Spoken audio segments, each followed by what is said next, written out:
64 years ago, McHale's Navy became one of America's favorite television comedies. But how many of the beloved stars who brought PT-73 to life are still alive in 2026, and what really happened to the others after the cameras stopped rolling? Many fans remember these actors exactly as they appeared in the 1960s, yet their lives after the show were filled with unexpected twists, personal struggles, remarkable successes, and heartbreaking losses. Some became television legends, while others quietly left Hollywood behind forever. In this video, we'll revisit the cast of McHale's Navy Reveal, who is still with us today, and uncover the surprising stories behind their lives and deaths that most fans never knew. At the top of our list is Ernest Borgnine, who brought Lieutenant Commander Quentin McHale to life throughout the entire run of McHale's Navy from 1962 to 1966.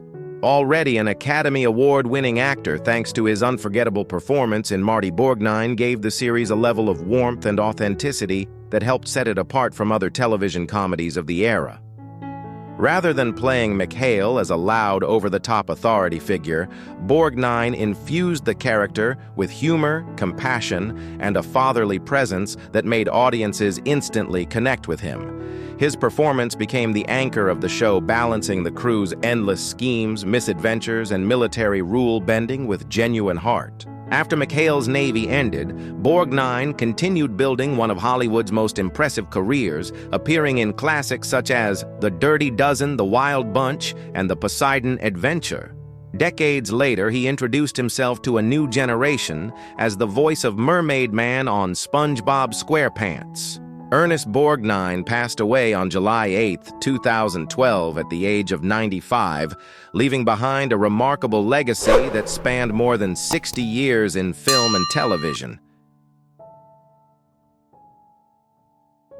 Next on our list is Gavin MacLeod, who portrayed the cheerful seaman Joseph Happy Haynes on McHale's Navy from 1962 to 1964. Although Happy was a relatively minor character, MacLeod's friendly screen presence made him a familiar face to viewers during the show's early seasons.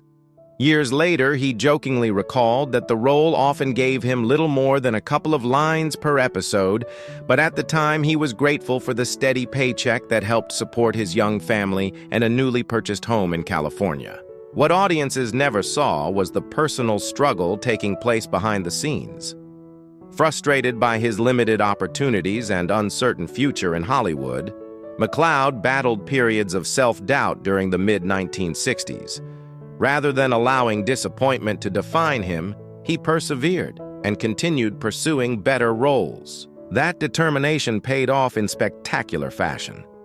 He went on to become one of television's most recognizable stars, playing newsroom writer Murray Slaughter throughout the entire run of The Mary Tyler Moore Show, before achieving even greater fame as Captain Merrill Steubing on The Love Boat. Off-screen, he found lasting happiness with dancer Patty Kendig, whom he remarried after a brief divorce. Gavin MacLeod passed away on May 29, 2021 at the age of 90, leaving behind a television legacy that spanned nearly 6 decades. Third on our list is Tim Conway, the gifted comedian who played the well-meaning but accident-prone Ensign Charles Parker throughout all 4 seasons of McHale's Navy. Before finding television success, Conway worked in Cleveland, television writing and performing comedy sketches while hoping for a bigger break. That opportunity arrived when he was cast as Parker, a role that would introduce his unique style of humor to audiences across America. As McHale's nervous executive officer, Parker was constantly trying to follow Navy regulations, only to find himself caught in one disaster after another. Conway played the character with remarkable charm, portraying Parker as a man whose good intentions almost always led to comic chaos. His performance earned widespread praise and helped establish him as one of television's rising comedy talents. During the show's run, Conway received his first Emmy Award recognition, a sign of even greater success to come. After McHale's Navy ended, Conway spent several years searching for the right vehicle for his talents before joining The Carol Burnett Show in the mid-1970s. There, his legendary improvisational skills made him a television icon and earned him multiple Emmy Awards. Beloved by colleagues and audiences alike, Tim Conway remained one of America's most cherished comedians until his passing on May 14, 2019.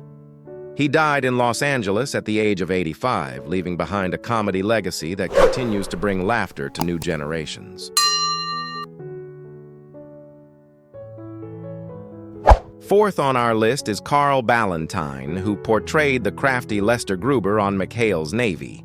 As one of the crew's most ambitious schemers, Gruber was always dreaming up quick money ventures and questionable business deals that inevitably landed PT-73 in trouble.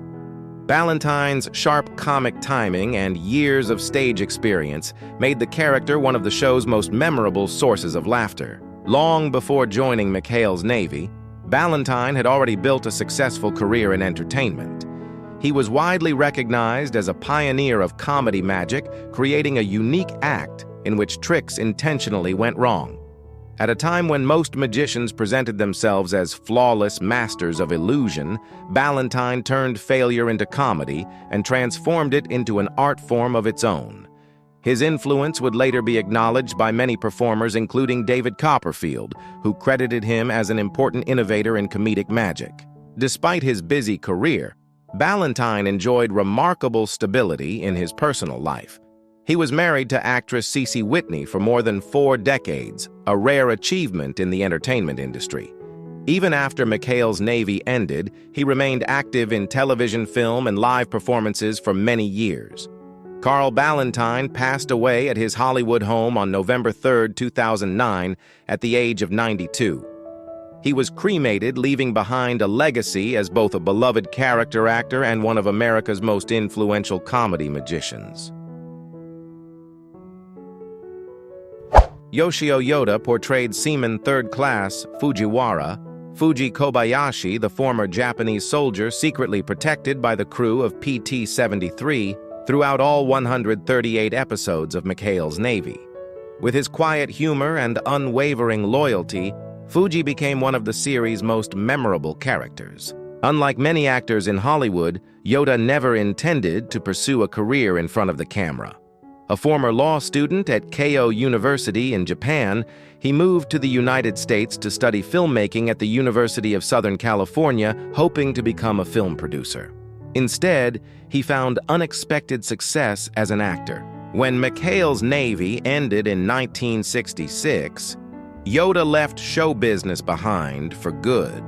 After becoming a U.S. citizen and adopting the name James Yoda, he relocated to Hawaii and built a successful career with Toyota Hawaii, eventually rising to the position of Assistant Vice President of Logistics.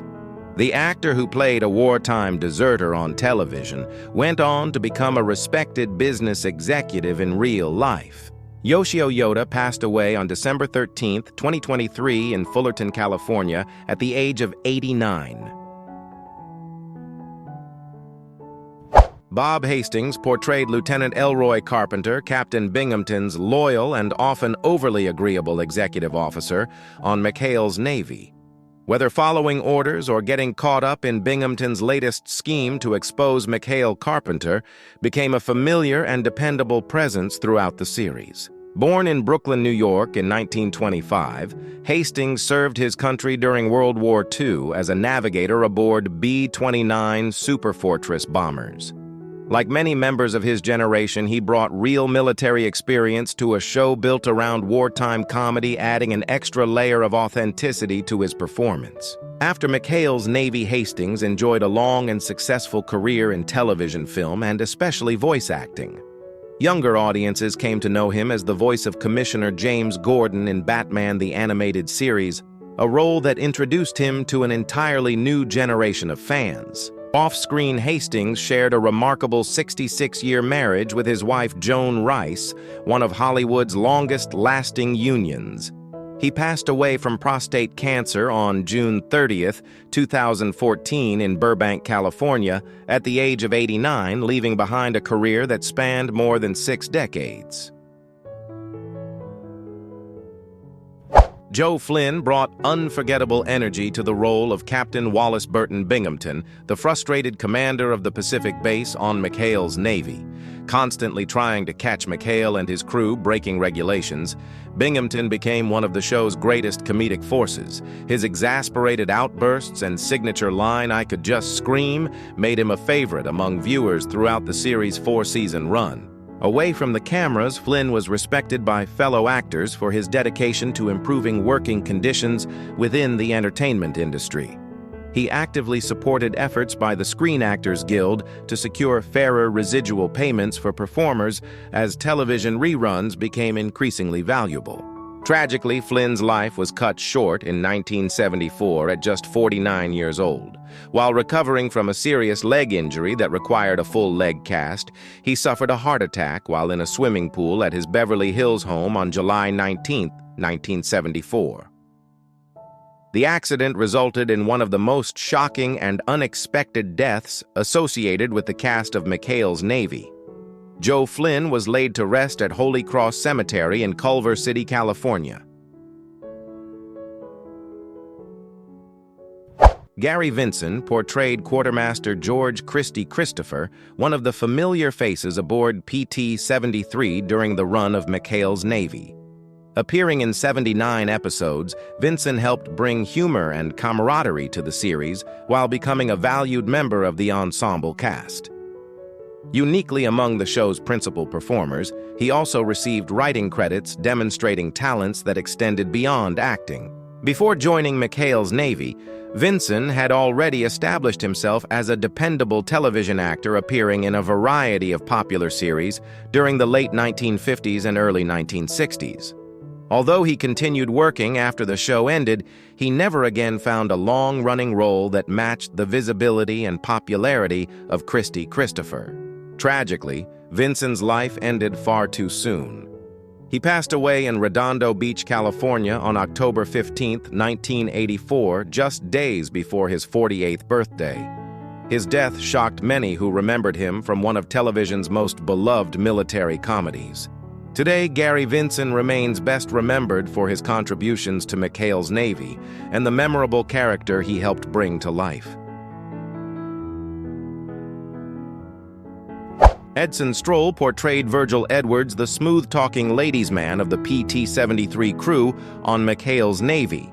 With his charm, confidence, and easygoing personality, Edwards became one of the show's most recognizable supporting characters and a familiar face to viewers throughout the series.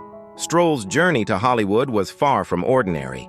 Raised in an orphanage during his early years, he overcame a difficult childhood before serving in the United States Navy after high school.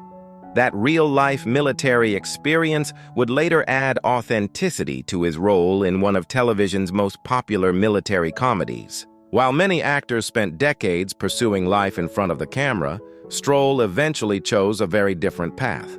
In 1969, he became a licensed marine surveyor and built a successful second career in the maritime industry. He later worked as an expert witness in admiralty and maritime court cases, earning respect in a field far removed from Hollywood. In a fitting twist, the actor who once portrayed a sailor on television ultimately devoted much of his professional life to the world of ships and the sea. Edson Stroll passed away in 2011 at the age of 82. Rounding out our list is Jane Dulo, who portrayed Nurse Molly Turner on McHale's Navy. As the determined nurse who frequently pursued Commander McHale with both affection and persistence, Molly brought a unique comedic spark to the series and became a memorable recurring character throughout its four-season run. Dulo was already a seasoned performer long before joining the cast. Born in 1918, she began entertaining audiences as a child and eventually built a successful career in vaudeville theater, radio, and Broadway. Her versatility and sharp comedic timing made her a familiar face across American entertainment for decades. Following McHale's Navy, Dulo remained active in television and film, appearing in popular productions such as Get Smart, Soylent Green, and later Beaches. While she rarely received leading roles, her talent for creating unforgettable supporting characters kept her in demand throughout her career. Jane Dulo passed away in Los Angeles on May 22, 1994, at the age of 76, following complications from heart surgery.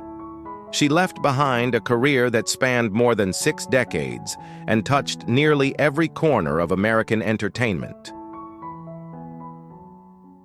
Thank you so much for watching all the way to the end. If you enjoyed this video, please support us by hitting the like button and subscribing to the channel. It really means a lot to us.